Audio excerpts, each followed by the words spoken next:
Aujourd'hui, nous allons aborder un sujet très important qui parle du quotient intellectuel. Vous allez vous demander pourquoi parler du quotient intellectuel. Je vais vous dire que c'est un sujet très pertinent qui nous concerne tous dans notre vie quotidienne. Ok, dans notre société, il s'avère qu'il y a des personnes qu'on a du mal à supporter ou bien à gérer. C'est peut-être lié au quotient intellectuel selon mes recherches. Pourquoi? Parce que les personnes qui ont un quotient intellectuel très élevé ou très faible ont une intelligence émotionnelle très faible. Ça veut dire quoi? Une intelligence émotionnelle, ça veut dire toutes les situations qui concernent les émotions, par exemple une situation amoureuse, une situation choquante survenue par la perte des membres de la famille, ou bien quelque chose, bien un incident très grave qui frappe nos cœurs, nous qui sommes normales, ou bien les personnes qui sont normales, nous comprenons et nous avons du chagrin au cœur.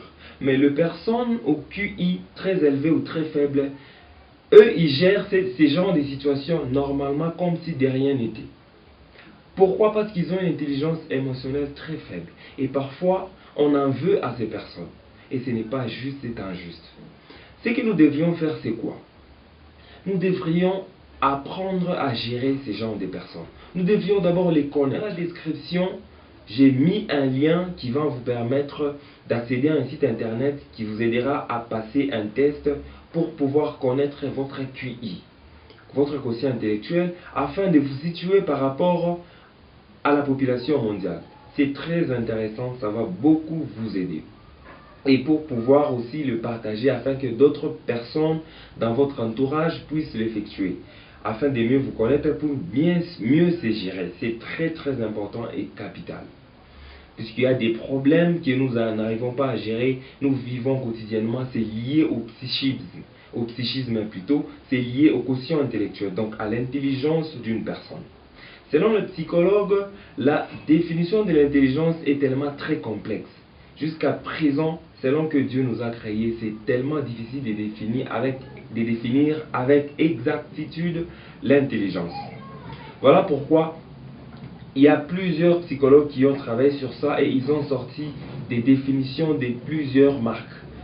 Je peux définir l'intelligence comme étant une aptitude que possède toute personne à pouvoir s'adapter à une situation nouvelle. La moyenne du quotient intellectuel est de 100, selon les psychologues qui ont déjà calculé cela.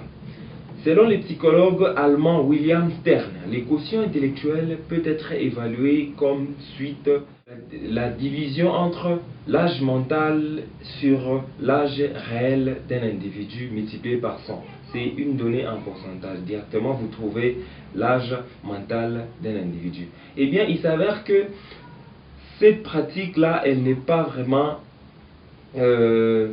sûre à 100% pour définir les quotients intellectuels d'un individu. De ce fait, il y a David Weckler qui a pu mettre au point un test qui nous permet d'effectuer, ou bien qui nous permet de calculer les quotients intellectuels d'un individu partant de plusieurs données. Donc, selon les différences d'âge, selon la classe professionnelle, ou bien selon les niveaux d'intellectualisme, ou bien les niveaux scolaires des individus, afin d'évaluer les quotients intellectuels. C'est ce que aussi je vous devais vous proposer dans la description. Il y a un lien qui vous permettra d'accéder à ce site internet qui va vous aider à effectuer ou bien à tester votre quotient intellectuel afin de vous connaître.